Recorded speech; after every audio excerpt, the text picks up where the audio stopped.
चलिए, so again we will write it here. So here हम लोग लिख देंगे cavity. Okay. So okay. So just I wanted this slide. Okay. So this decreases the volume of thoracic cavity. Now, तो according to Boyle's law, okay, हमने क्या discuss किया था? So according to Boyle's law, okay, pressure inside the thoracic cavity rises. ठीक है? To maintain pressure inside is equal to pressure outside, air is pushed out. Hello? Now this volume is referred, okay, this volume is referred, okay, this volume is referred to as expiratory, okay, expiratory reserve volume. ठीक है? तो expiratory reserve volume या ERV. Okay, क्योंकि ये जो volume है ये आप नॉर्मली नहीं निकालते हो, ये आप जबरदस्ती निकालते हो. सो दैट इज व्हाई ये आपका रिजर्व वॉल्यूम है. Understood? So in a normal healthy adult, ERV is equal to पाखापाखी 1200. Okay, 1200 ml. ठीक है? तो दिस इज फोर्सफुल एक्सपिरेशन. तो फोर्सफुल एक्सपिरेशन जो है, ओके, तो इसको ऊपर करके सेव करते हैं ना. फोर्सफुल एक्सपिरेशन जो है इसमें आपका क्या होता है, अराउंड 1200 ml एयर आप निकाल सकते हो, जो कि वैसे नॉर्मली नहीं निकलता.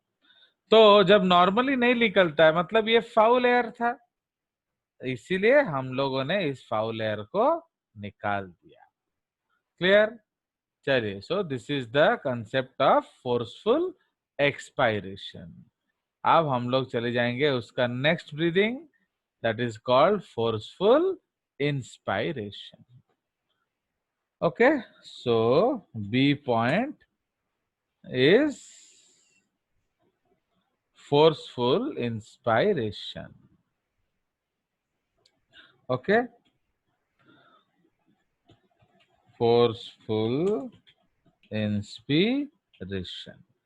ओके, नाउ फोर्सफुल इंस्पिरेशन को हम लोग IRV भी बोलते हैं.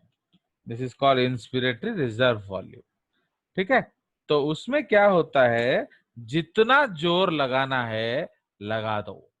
Okay, so in this case, okay, the phrenic muscles contract maximum to flatten the diaphragm as far as possible. जैसे आप लोग लैट्रिन करते हो, जो कुंथा करते हो, तो ये कुंथो जो जोड़ा है कौन, फ्रेनिक मसल्स है कि नहीं? तो you are pushing the latrine out.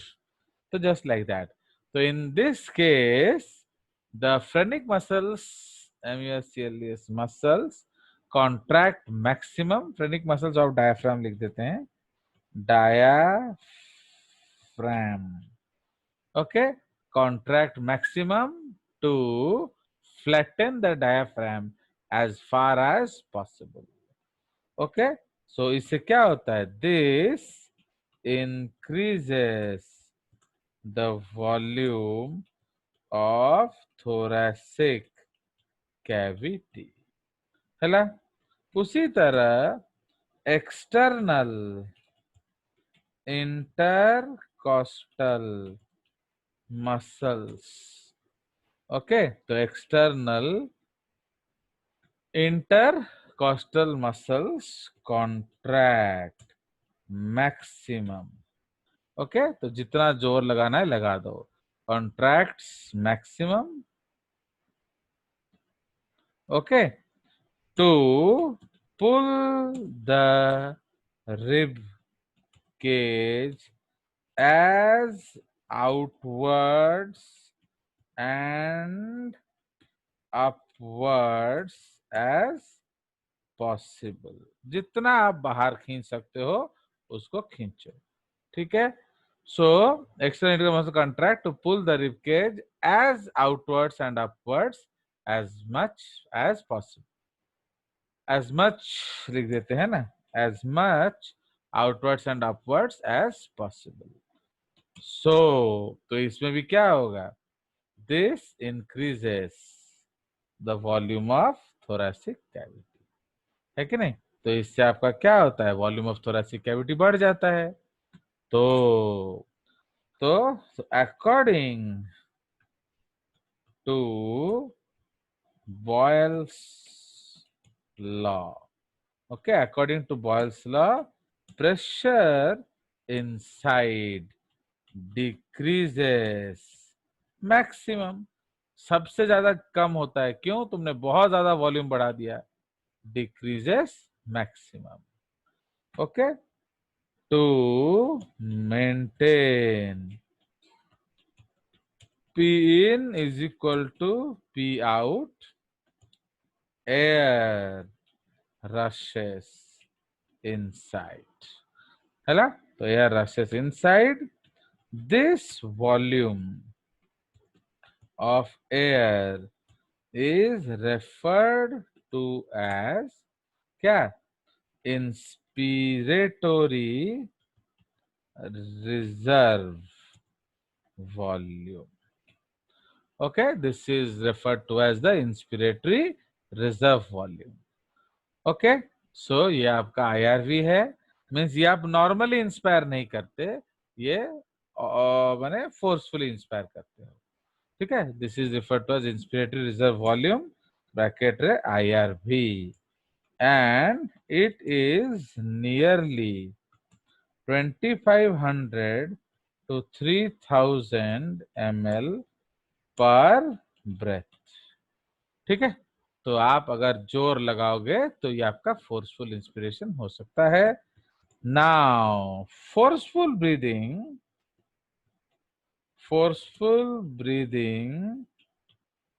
Okay, breathing is generally used while teaching, talking, singing, playing flute and other air music instruments, okay, comma, doing yoga, etc, ठीक है। तो एक्चुअली हम लोग कब फोर्सफुली ब्रीथ करते हैं, मैं अभी फोर्सफुली ब्रीथ कर रहा हूं, है? ये जो चिल्लाया मैंने इसके लिए मुझे फोर्सफुली ब्रीथ करना पड़ा। जो गाना गाते हैं हम लोग, आलाप करते हैं, उसके लिए आपको फोर्सफुली ब्रीथ करना पड़ेगा। बांसुरी बजाने के लिए फोर्सफुली ब्रीथ करना पड़ेगा, क्योंकि ये जो ब्रीदिंग कर रहे हो आप अपना बॉडी के लिए नहीं कर रहे हो, ये बांसुरी का म्यूजिक निकालने के लिए कर रहे हो, okay, and etcetera. So this is the concept called forceful inspiration. आ गया मजा। तो ये दोनों हमारा ब्रीदिंग हो गया, different types, and breathing is also called as ventilation. Why? Because we throw the foul air and bring in fresh air. So this is also a type of what? Ventilation. अब जो next heading है हमारा वो एक guaranteed question area है, okay, so that is guaranteed pulmonary air volumes. आपका ये NCERT क्या है, वो जो एनटीएससी में भी आएगा, ओके, आपका केवीपीआई में आएगा, ओलंपियाड में आएगा, नीट में आएगा, हर जगह स्कूल एग्जाम में भी आएगा। So they are called pulmonary air volumes, माने डिफरेंट टाइप्स ऑफ ब्रीदिंग्स। ठीक है, तो उसमें हम लोग शुरू करेंगे। Okay, number 1 tidal volume. तो पहला पॉइंट है हमारा टाइडल वॉल्यूम। ओके, ब्रैकेट रे टीवी। तो आपको मालूम है टाइडल वॉल्यूम का मतलब क्या है, ज्वार भाटा। सो जो आता जाता रहता है, ठीक है। सो it is the volume of air inspired और expired above by inspired or expired by normal respiratory efforts। ठीक है, तो मैक्स बुला रहा है पी को, है कि नहीं। So it is the volume of air inspired और expired by normal respiratory efforts, comma involuntarily. ठीक है, तो ये याद रखना, ये इनवॉलेंटरीली हो रहा है। ठीक है, so at rest the TV is equal to 500 ml, है कि नहीं। तो at rest TV is equal to 500 ml, but during activity TV में become 4.5 liters, okay, bracket रे equal to VC, that is called vital capacity। तो समझ रहे हो, क्योंकि ये भी इनवॉलेंट्री है। जैसे आप रनिंग रेस कर रहे हो, तो आप तो दौड़ रहे थे, आप सांस थोड़ी ले रहे थे। So that is why that is the concept. ठीक है, तो इसलिए टाइडल वॉल्यूम का मतलब है इनवॉलेंट्री ब्रीदिंग ना। इसमें मालूम है आपको, out of the 500 ml or 4500 ml, the first 150 ml is not available for gas exchange। क्यों बताओ, why it is not available for gas exchange? Because it is anatomical dead space। समझे कि नहीं। तो इसलिए अगर आप 500 ml ले रहे हो तो भी एनाटॉमिकल डेड स्पेस 150 है। अगर आप 450 ml ले रहे हो तो भी आपका एनाटॉमिकल डेड स्पेस 150 ml है। इसीलिए which air is better, long breath ना शॉर्ट ब्रेथ। Long breath. तो समझ में आया। इसलिए जिंदगी में कभी भी कुछ स्ट्रेस हुआ, कुछ एक्सीडेंट हो गया, कुछ गिर गिरा गए, तो before crying try to breathe deep, because जितना डीप ब्रीथ करोगे बॉडी को उतना एयर मिलेगा एंड अकॉर्डिंगली बॉडी कुछ सोच सकेगा। Clear. So this is the concept of tidal volume. Now अब आ सर ये जाए। एनाटॉमिकल डेड स्पेस का काम क्या होता है, मतलब कुछ क्यों नहीं, होता है ऐसा। कुछ नहीं होता है, वो है तो है। समझे कि हम नहीं। बेकार में 150 ml वेस्ट कर रहे हैं। तुम नहीं कर रहे हो भाई, उसके लिए तो हम कुछ कर नहीं सकते ना।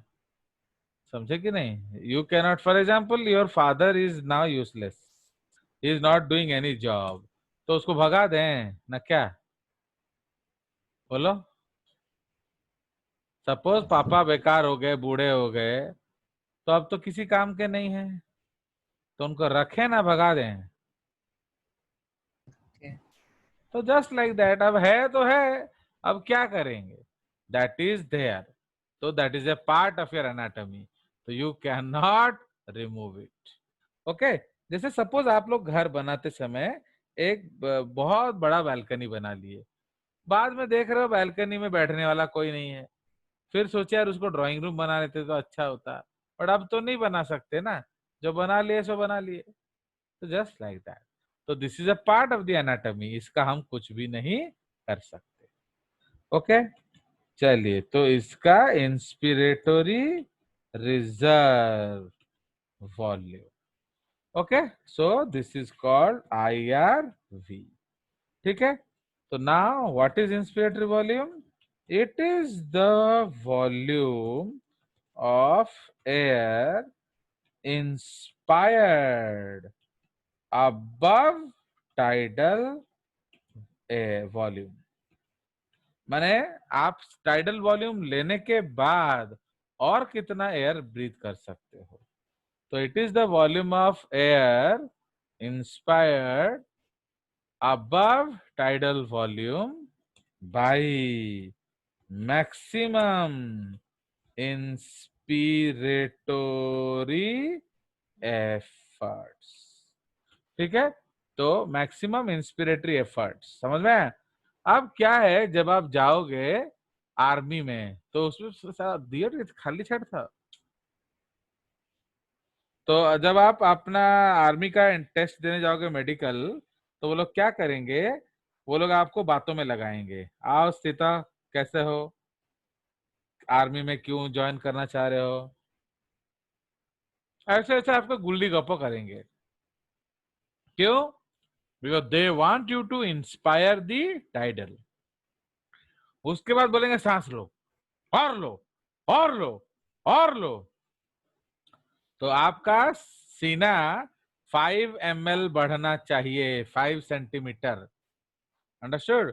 तो आपका जो टेपिंग करेंगे वो, सपोज आपका नॉर्मल चेस्ट पोजीशन है 36, तो आपको उसको फुला के 41 करना पड़ेगा। समझ रहे हो? सो that is the IRV। But बहुत लोग ठोकर लोग क्या करेंगे, वो जानते हैं, जो लोग 2-4 बार जा चुके हैं, वो टाइडल को छुपा के रखेंगे, वो टाइडल को भी मिला देंगे, है कि नहीं?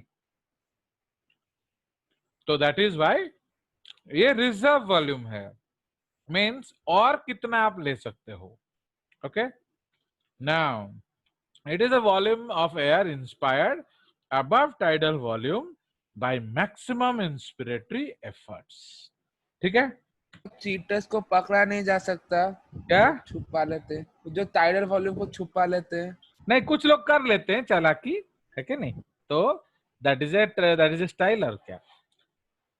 ओके, नाउ तो it is equal to 2500 to 3000 ml per breath, है ना? तो आप लोग अगर जो लोग खेल कूद करते हैं, ये होता है, how will you check your tidal volume?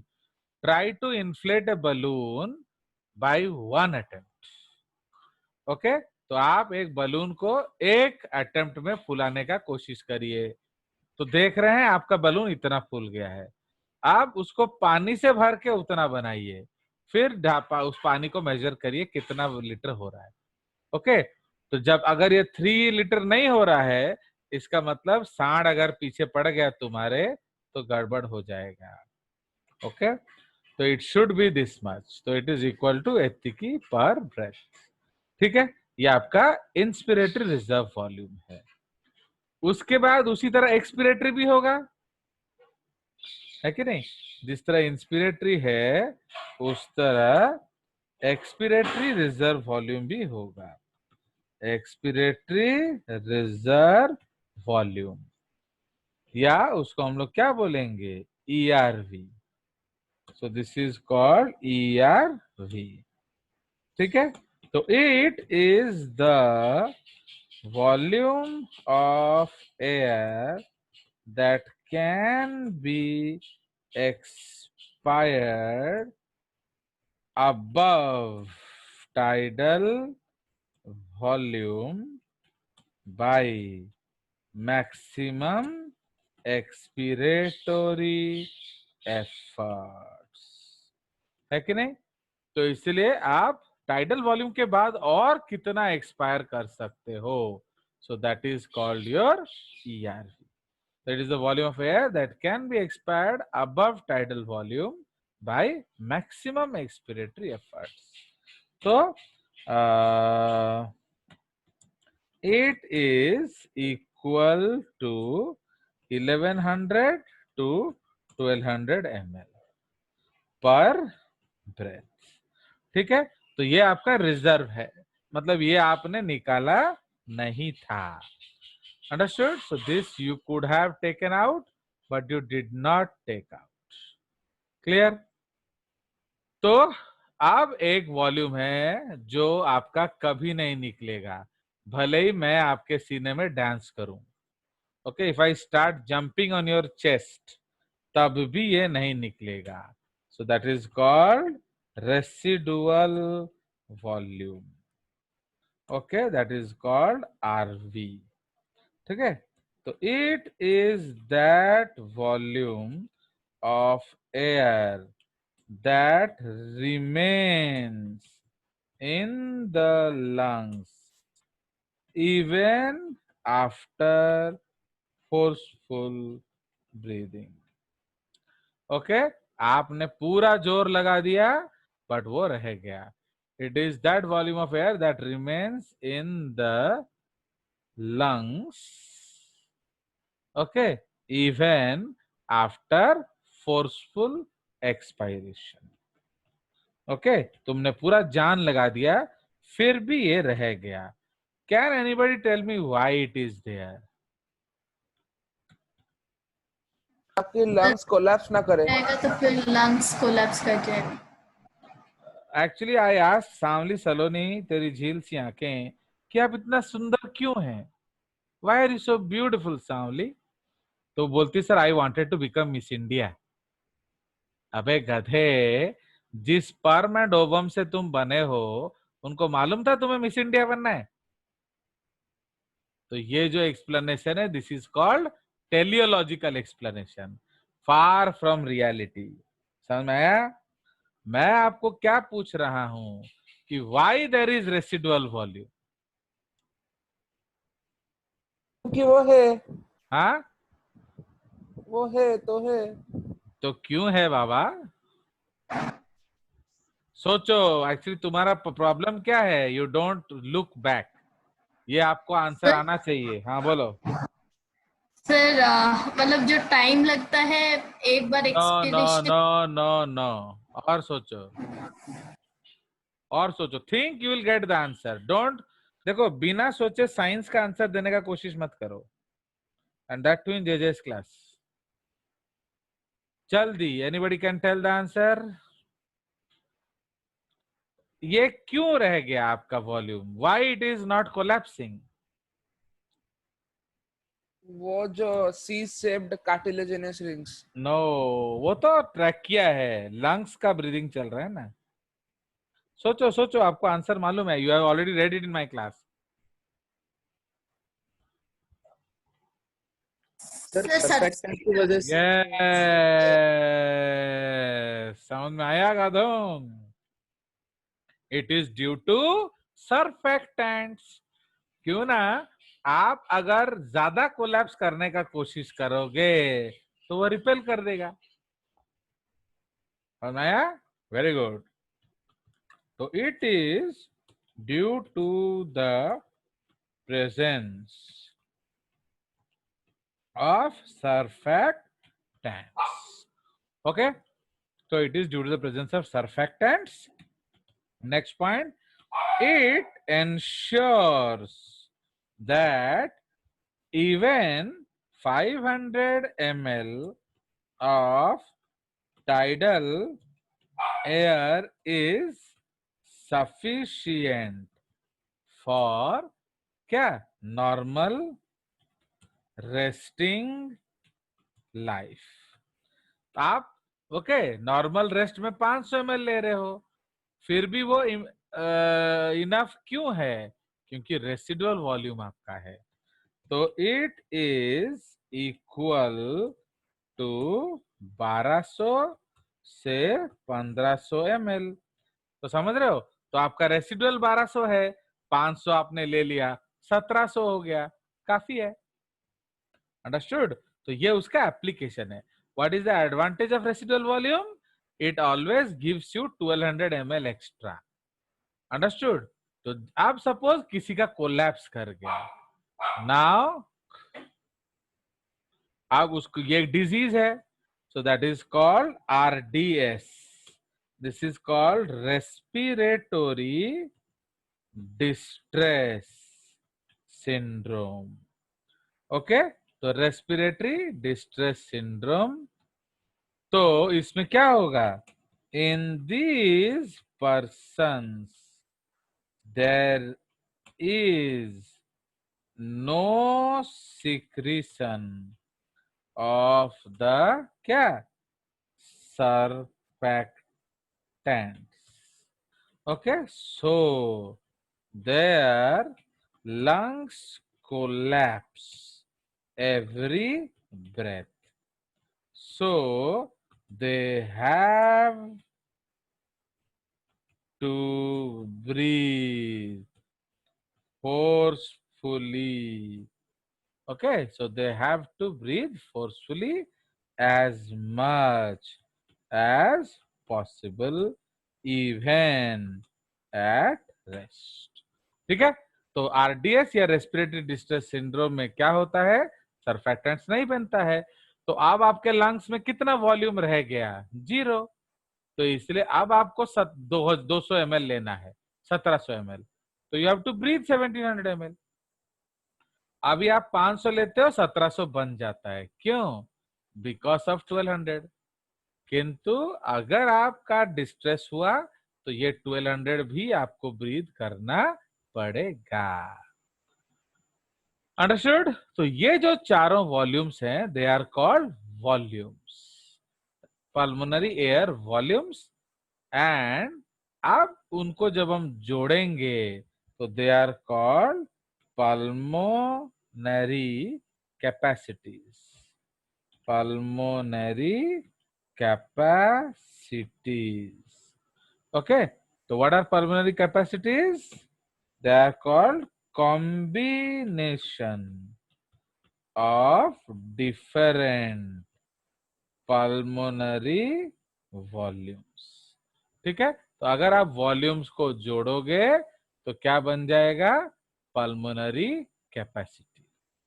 Okay, तो दिस इज द केस। तो अब सबसे पहले हम डिस्कस करेंगे IC या इंस्पिरेटरी कैपेसिटी। ओके, तो फर्स्ट पॉइंट इज IC या इंस्पिरेटरी कैपेसिटी। तो इसमें हम लोग क्या करेंगे? अबव टाइडल वॉल्यूम नहीं लिखेंगे, तो it is the maximum volume of air that can B inspired by maximum efforts. Above tidal volume हम नहीं लिखेंगे, तो समझ रहे हो? तो आप ज्यादा से ज्यादा कितना इंस्पायर कर सकते हो? So IC is equal to tidal volume plus IRV। समझ में आया कि नहीं? तो ये आपका कॉम्बिनेशन ऑफ वॉल्यूम हो गया। तो IC is equal to tidal volume plus RV, और उसको हम क्या कहेंगे? Normal inspiration plus forceful inspiration. ठीक है, तो नॉर्मल इंस्पिरेशन ले लो एंड फोर्सफुल इंस्पिरेशन ले लो, तो ये आपका टोटल इंस्पिरेशन हो गया।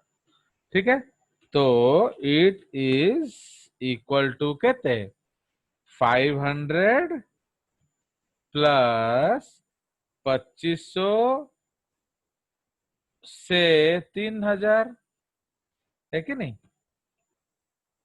2500 से 3000, so this is equal to कहते, so this is equal to 3 to 3.5 litres है ना पर ब्रेथ। समझ में आया कि नहीं? ये तो ये हमने दोनों कैपेसिटी वॉल्यूम को जोड़ दिया। ओके, तो ये आपका हो गया आईसी। ओके, तो अब इसको जोड़ के हम लिखेंगे EC, expiratory capacity.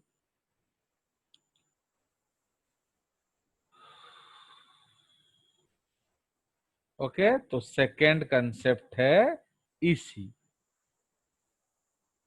Okay, EC या एक्सपायरेटरी कैपेसिटी। ओके, तो it is the maximum volume of air that can be क्या expired by maximum effort. So EC is equal to TV plus ERV या normal expiration. Okay, normal expiration by my plus forceful expiration. तो this is equal to 500 ml plus ये कितना है, ये हमने ERV कितना लिखा था, जो ईआरवी सपोज हमने लिखा है 1200 ml। ओके, तो 1200 ml, तो ये आपका एक्सपिरेटरी कितना हो गया, तो दिस इज 1.7 लीटर्स।